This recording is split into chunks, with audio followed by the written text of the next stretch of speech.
So నిన్న జరిగిన మ్యాచ్లో రోహిత్ శర్మ సెంచరీకి బాధేశాడు, అది కూడా క్రికెట్స్ హోమ్ అయిన లార్డ్స్లో.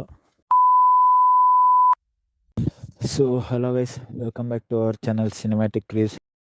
నిన్న ఇండియా వర్సెస్ ఇంగ్లాండ్ మ్యాచ్ అయితే జరిగింది కదా. సో ఈ మ్యాచ్లో ఇంగ్లాండ్ వాళ్ళు 27 రన్స్ తేడాతో గెలిచారు. అంతేకాదు వాళ్ళే సిరీస్ కూడా గెలిచేశారు. సో మ్యాచ్ గురించి మాట్లాడేదైతే, టాస్ గెలిచి బ్యాటింగ్ తీసుకున్న ఇంగ్లాండ్ ఇండియాకి 387 టార్గెట్ అయితే ఇచ్చింది. వాళ్ళ దాంట్లో అయితే వచ్చిన ప్రతి ఒక్కరు స్క్రీస్కి అతుక్కుపోయి మరి ఆడారు మామ.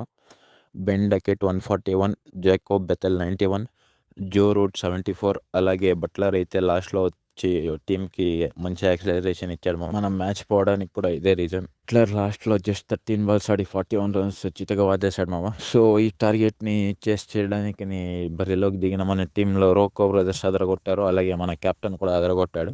ముందుగా అయితే రిటైర్మెంట్ అంటున్న వాళ్ళందరికీ చెప్పుతో కొట్టినట్టు సమాధానం చెప్పాడు రోహిత్ శర్మ. అయితే తను ఒక సెంచరీ బాధేశాడు, అలాగే రోహిత్ శర్మ ఇంకా ఫినిష్ అవ్వలేదు అనేది అయితే చూపెట్టాడు. సో నెక్స్ట్ గిల్ వచ్చేసి 77 రన్స్ కొట్టాడు 84 బాల్స్. అలాగే విరాట్ కోహ్లీ కూడా 74 కొట్టాడు 60 బాల్స్లో. ఇక తర్వాత వచ్చిన వాళ్ళు ఎవరు స్క్రీజ్లో నిలబడలేకపోయారు.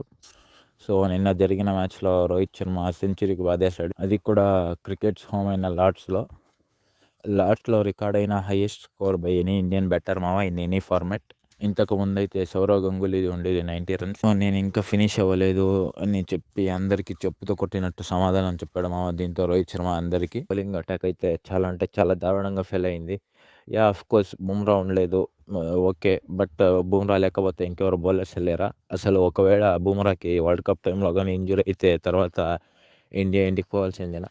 అడుగుతున్నా, ఒకవేళ బుమ్రాకి కానీ ఇంజురీ అయితే అవ్వకూడదు అనేది భగవంతుడిని కోరుకుందాం. సో మన వాళ్ళు నిన్న ఎంత వర్స్ట్గా బౌలింగ్ చేశారంటే ఇప్పటిదాకా లార్డ్స్లో రికార్డ్ అయిన హైయెస్ట్ స్కోర్. అంతేకాకుండా ఇండియాకి అగేనెస్ట్గా ఎన్ని వికెట్ అయినా కానీ హైయెస్ట్ పార్ట్నర్షిప్ కూడా నిన్న ఫస్ట్ వికెట్ పార్ట్నర్షిప్.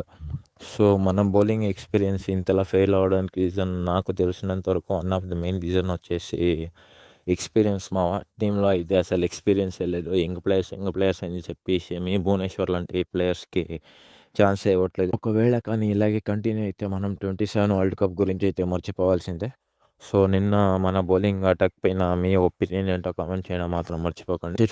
ఇందులో రికార్డ్స్ గురించి మాట్లాడుకోవాలంటే అన్నిటికంటే ముందుగా highest ever partnership against India, అది కూడా 192 రన్స్ జాకోబ్ బెథెల్ అలాగే బెన్ డకెట్ మధ్య వచ్చింది. సో వాళ్ళిద్దరైతే లాస్ట్ వరకు ఆడుతూనే ఉన్నారు మామ. 192 రన్స్ కొట్టారు. అలాగే highest ever runs scored in Lord's stadium by a single batter, అది కూడా వచ్చేసి బెన్ డకెట్ దేమో. 141 రన్స్ అయితే కొట్టాడు బెన్ డకెట్. ఇది కాకుండా highest score in Lord's stadium వచ్చేసి, అది కూడా నిన్న రికార్డ్ అయింది మామ, 387 రన్స్. అలాగే నిన్న రోహిత్ శర్మ ఒక సెంచరీ కొట్టాడు మామ. దీంతో లార్డ్స్ స్టేడియంలో సెంచరీ కొట్టిన వన్ అండ్ ఓన్లీ ఇండియన్ బ్యాటర్గా అయితే ఒక రికార్డ్ క్రియేట్ చేశారు. బట్ రోహిత్ శర్మ సెంచరీ కొట్టినా కూడా మనం మ్యాచ్ గెలవలేకపోయాం మామ.